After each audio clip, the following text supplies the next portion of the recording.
We're rolling into Week 6 fantasy football. Today, we're ranking the top 30 running backs going into the week. We're going to be looking at their matchup, the analytics, and we're trying to help you set your lineups and get you ready for this week of football. But before we dig in, you need to click that subscribe button right now. We're going to be looking at the matchups. We're going to be looking at the rankings to help you set your lineups. We're looking at the waiver wire every single day throughout the week. And we're also deep diving all the trending players so you know more about that player who's getting the job, who just got traded, so you know whether or not to pick them up, start them, or do whatever for your fantasy football team. Click that subscribe button. Stop missing out.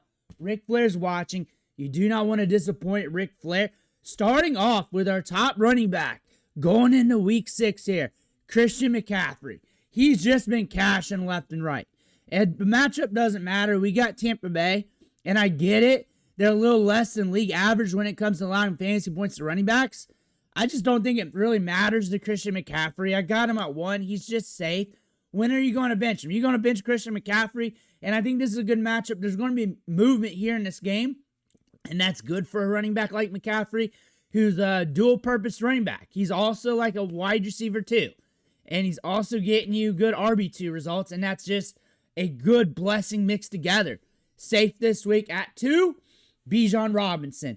Because he's either at 2 or 1 every single week. He's in the same light as Christian McCaffrey. When does he whiff? He just doesn't unless it's a bye week.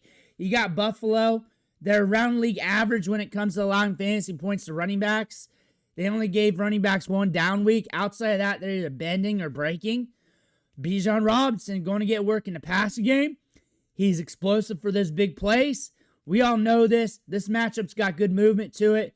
3, James Cook. This matchup's got good movement to it. Atlanta's good against running backs, but the Bills are good at moving the football. And when James Cook is not efficient, when he's running less than 4 yards per carry like he did last year in a lot of games, he still has the opportunity to catch for you. And they're going to be moving the ball. He's going to be getting opportunities. 15 carries last week. Sure, 4.9 PPR fantasy points. But still, I'm not going against it. I think this is going to be a good matchup here that's going to push the pace. And we're going to get a lot of good fantasy assets. At 4, Javonte Williams. When is he not cashing? And now we're going up against a Carolina defense that's bending to every team. To the top running back. They are bending at least. They have not broke yet. That's why they're a little less than league average when it comes to allowing fantasy points to running backs, but they are bending. Travis Etienne, 18.6. James Conner, 12.2. Bijan Robinson, 16.1. Hendo, 12.6. Devin Achane, 16.6. So he should be around that 15 to 20 range pretty easily this week as he's getting workload, and the Cowboys are pushing game scripts. At 5, Jonathan Taylor. When's he not cashing out? Like, some of this is getting simple. Also against Arizona, this team's breaking. And I look for them to break even more here against the Colts, who are pushing the pace. And they're at least bending the running backs every single week. They broke to Christian McCaffrey, which everybody does. But they're bending the running backs. He's a stud. He's breaking a lot of teams. He's breaking more teams than he's not. That being said, I like Jonathan Taylor this week. At 6, Jahmyr Gibbs. We got the Chiefs. The Chiefs aren't what they were last year. They are allowing fantasy points to running backs. They will shut you down and slow you down in fantasy scoring. But with Jahmyr Gibbs, are you going to bench him? Are you going to bench? Nobody's going to bench him. Nobody's going to bench him. So we're going to get volume. We're going to get opportunity. We're going to get work in the passing game. We've hit every game this year. We're at 6. It's not like we're at 2 or 3. This is a tougher matchup. On the season, they're a little bit less than league average. The last 3 weeks, considering they gave up points to Skattebo and Hill, they give up points in the passing game. If you notice that trend, as they shut things down and teams got to get creative, that kind of lends to Gibbs a little bit. At 7, Kyren Williams. We got a fire matchup. The Ravens are rolling over with Cooper Rush. They can't even figure out how to use Derrick Henry. The Rams are going to be up in this game. He's going to be getting those money touches when they're ahead. He's probably going to score a touchdown. This should be a smash game for Kyren Williams. At 8, Josh Jacobs. This should be a smash game for him against the Bengals. This team is rolling over. They had to trade for Flacco. It's so bad. The Packers are going to be ahead in this game. The defense is going to make it hard for the quarterback. I look for Josh Jacobs to get a lot of money carries. Now we're looking at Devin Achane at 9. At 9, getting work in the passing game. We got an okay matchup here against a Chargers team here that's roughed up on the offensive line. And the Dolphins are always in fire game scripts. That is something to note. And they have been bending and breaking the running backs as of late. Corey Croskey-Merritt last week, Skattebo the week before, J.K. Dobbins the week before that. They're starting to allow double-digit PPR fantasy point production to running backs. Etienne is good at getting that. I got him at 9. At 10, Saquon Barkley. He's banged up. I want to see whether or not he's going to play. He's limited participant in practice. He's dealing with a knee.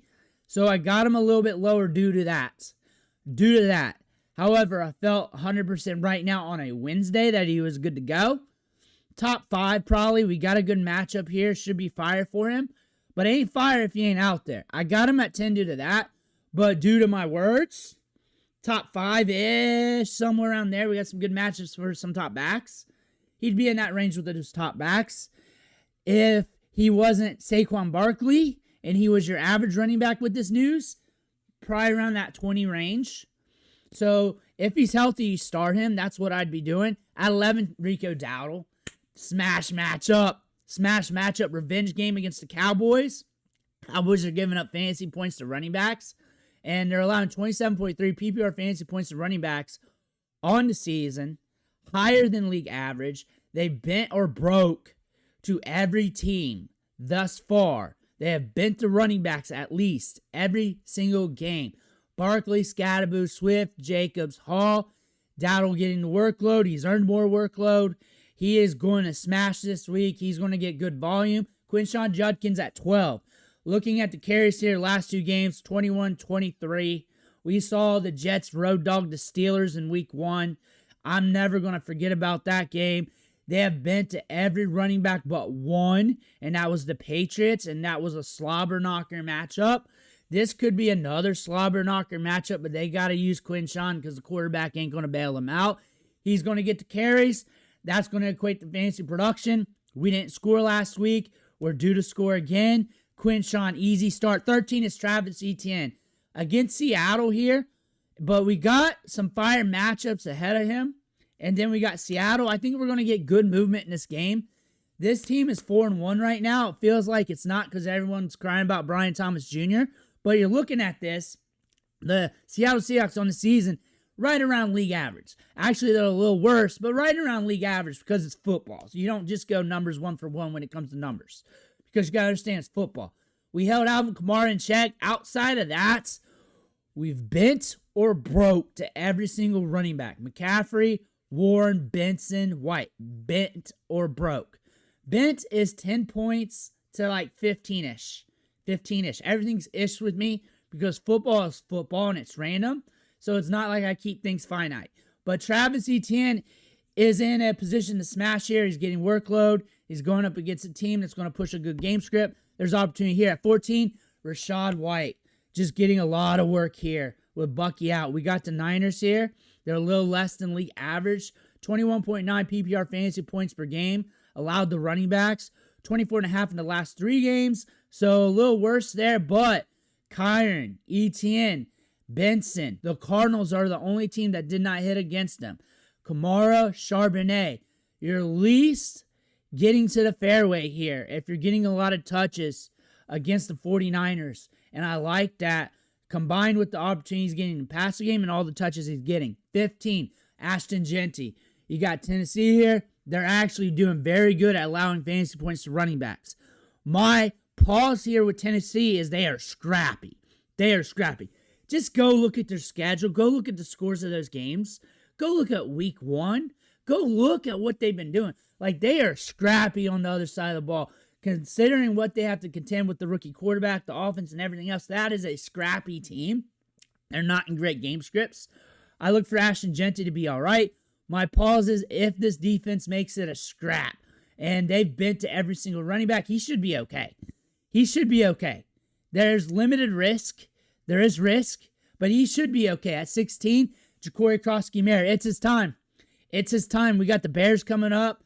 Bears or YOLO enough here, Caleb Williams is great for fantasy football. He's so aggressive. Great in the sense that he can push the game script with the aggressiveness. So even when he's off, he's going to push it for the other team and could also push for garbage time and aggressiveness in the third and fourth quarter. That's why I like that. And that helps players like Jacory, Croskey-Merritt in a matchup here where they bent to every single running back. Aaron Jones, also Mason was looking good in that game. Gibbs, Williams, Jeanty. Running backs are firing against the Bears. Look for that to continue to happen. At 17, Breece Hall. Matchup's not 100% fire, but they've bent or broke the running backs in every game but one. Chase Brown got shut down pretty much. He got into the fairway, barely, like right there on the verge of the grass in the fairway area. Tony Pollard just missed, but Barkley hit, Hampton hit, Taylor hit, studs for their team. He's getting all the touches. Braylon Allen's gone, 4.3 speed, explosive. He's hitting every game but two. This is against Denver. There is some risk here because that defense can make this rough. You also got Justin Fields, who's volatile here, keeping the chains moving. There's risk there. There is risk here. But again, we got him at 17 and not 5. At 18, Cam Skattebo. Okay matchup. You look at Philly and you kind of start doing this when you start looking at your matchups. Listen to this. Javonte Williams posted 20. Kyren posted 19. Bucky posted 27.5, plus whatever Rachaad White did. J.K. Dobbins, 15.4. They've only shut down one team, and that's the Chiefs because they can't run the ball with their shitty running backs and what the offensive line's doing. Cam Skattebo is going to get work in the passing game. He's kind of like Goblin McCaffrey. That's probably the best way to say it. He's Goblin McCaffrey. He is Goblin McCaffrey. Like, I don't know how to explain it, but he's getting work in the passing game here. 2, 6, 2, 6, and targets. Last 3 weeks, catches. Last 3 weeks in targets, 8, 2, and 7. Goblin McCaffrey. Like slower McCaffrey is what I'm meaning, but with good vision, getting a lot of work in a passing game. He's the gritty version of Christian McCaffrey, like the slower version, but the work is there. He's going to get in a passing game if this offense gets derailed, this team gets derailed by Philly. This is a get-right game for Philly, and if they don't get right in this matchup, things might snowball. At 19, Kenneth Walker. We're sharing the touches.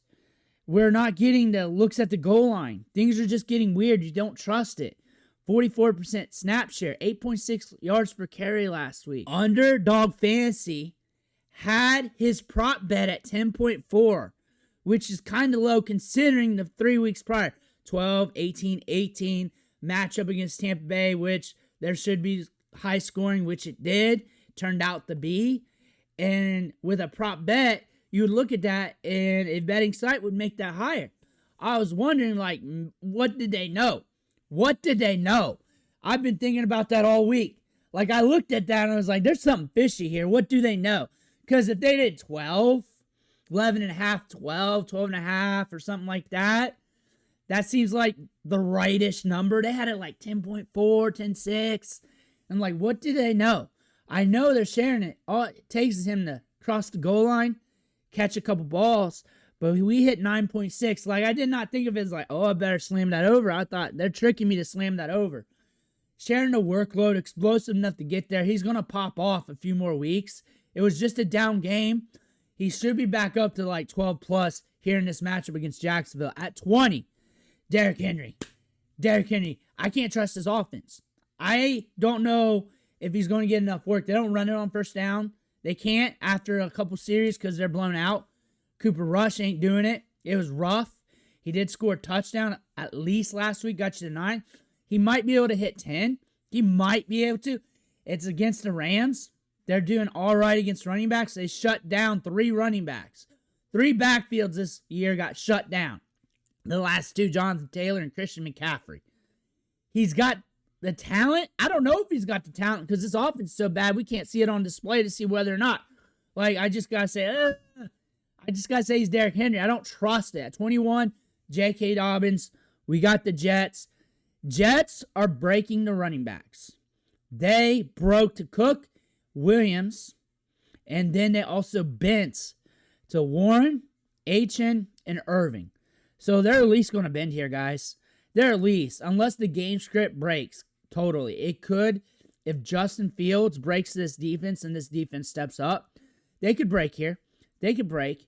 Now the Jets are at home. That helps a tiny bit, but it could break. That's why it's risky if Fields busts it and we can't get good pushback on either side. At 22, Alvin Kamara.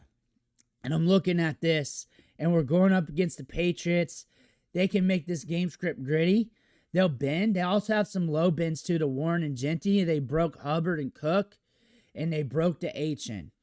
So thinking about that, running backs that get it in the passing game and the game script goes their way, he's getting targets here, 11 targets in the last 2 weeks. I'm not benching him. At 22, you're starting as an RB2. I think this is going to be fine. He's actually been rather consistent. He only busted twice this year. 9.5 last week. He's due. But he's hit 3 out of his 5 games this year. At 23, DeAndre Swift. He's hit every game but one. We got Washington. It's hard for teams to throw on them. You got to get creative against Washington. Ladd got a touchdown against him because it's hard to push it downfield. Also, weird stuff with the Chargers. Marion Hampton going down. The offensive line has been banged up. But looking at what they're doing, the running backs, they shut down Tracy. They shut down Jeanty. Jacobs got to the fairway with a lot of work. You're looking at Robinson getting you 28.1 because that's what he does. That's what Bijan does. Hampton got you to 13. He gets a lot of work. Swift's going to get work in the passing game here. I believe he's going to get 5 targets plus. He's going to be a little bit risky, but there's going to be opportunity for him to get you to the fairway. At 24, Chase Brown. I don't know what this team's going to be doing at quarterback here. Flacco's going to be just leading the charge against this Packers defense coming off a bye week who's ready for a Bengals team that's been jacked up. I think there could be work in the passing game here for him. I think he could volume to the fairway, if not more. We are also due to score a touchdown badly with how many touches and workload and snaps we're getting. That could potentially happen. This could be a get-right game. We're actually trying to push to get right here. 10, 11, and 13.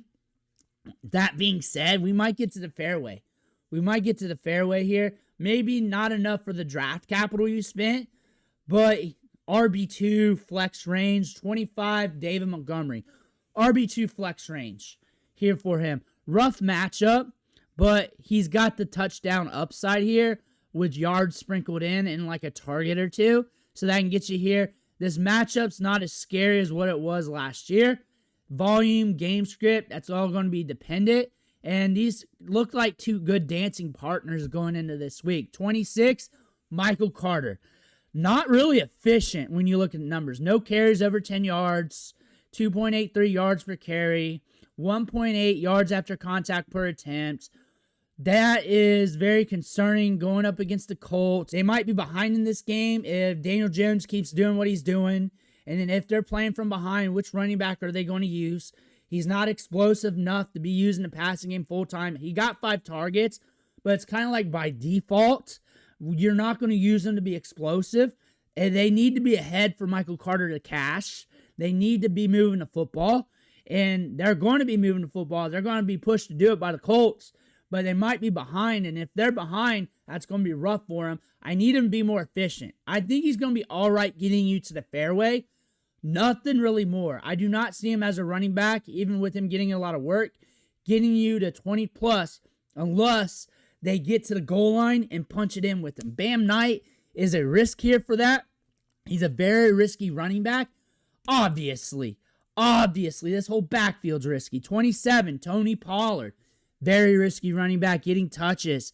Has actually got you to the fairway the last 3 weeks. That is something to note here. He has consistently got you to the fairway. We're going up against the Raiders, who has bent or broke in the last 3 weeks. The running backs who have bent the running backs every game but one. So they're no monster here right now. We can get something out of this. And the Titans are scrappy. This is a scrappy team. Like, we look at them, and we look at the L's they take and all that. This is a scrappy team. I've been saying this every week. This is a scrappy team. And both sides of the ball, they just scrap. That's one thing about them. They come in these games and they scrap. I know you see the end results. You look at they scrap, guys. That's one thing about this team. They scrap. 28, Hendo. Just upside machine. You never know what you're going to get. Box of chocolates right here. Might get work in the pass game. Good dance partner here with the Saints that could push them. They're bending to every backfield they go up against. 29, Jaylen Warren. He's back practicing. I don't think he's going to be out. I think he's going to be getting workload. I am not trusting him, starting him, but I would take him over a lot of jabronis out there. I would take him over some of the wide receivers, but if it's a wide receiver with a lot of upside, I would put that wide receiver over him and a lot of other running backs ranked below him. 30, Blake Corum. Look at this matchup. Baltimore. He's been getting touches here.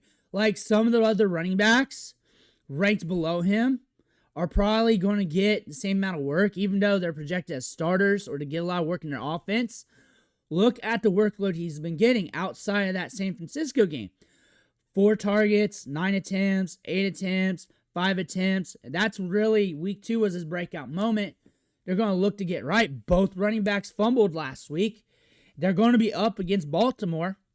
The defense is just giving away fantasy points to running backs to everybody. Cooper Rush is going to hand over this game. Derrick Henry has to make this gritty. Derrick Henry has to make this gritty. I got a bonus, though, 31. Hassan Haskins, Kamani Vidal.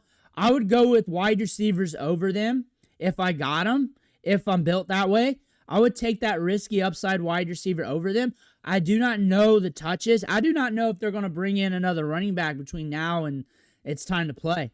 I don't know. I do like this matchup. I do like this. I think Hassan Haskins is going to start off as the starter. I don't know if that means anything. I just don't know if that means anything.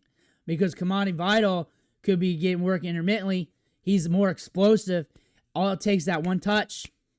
It is what it is. It is what it is. Now you got a mess and him taking over. But Hassan Haskins, I think they're going to use him to punch it in around the goal line. And you're going up against the Dolphins here on the road. I think they're going to throw it more. If I have those 3 wide receivers, why not? Why not? And just use Haskins or whatever to pop it in. Vital in the passing game a little bit. That's just my guess from what I'm seeing. It's also Harbaugh. He's very unpredictable, but yet predictable. Harbaugh at Michigan, just remember that. He loves to pound at the rock, but yet we're throwing it a good bit here. It's against the Dolphins. If you got a good wide receiver for your flex, you got a good one that's always debatable there with a good matchup that you like, that might be your safer play. I don't have him in my top 30 right now. I can't predict the touches and workload. I'm looking at a guy like Blake Corum, and I'm like, that's against Baltimore, dude. They're going to be up, and he's probably going to get the same amount of touches as these guys. One of these guys will get more, but it's probably going to be the hot hand or going to the hand that doesn't mess up like we saw last week with the Cardinals.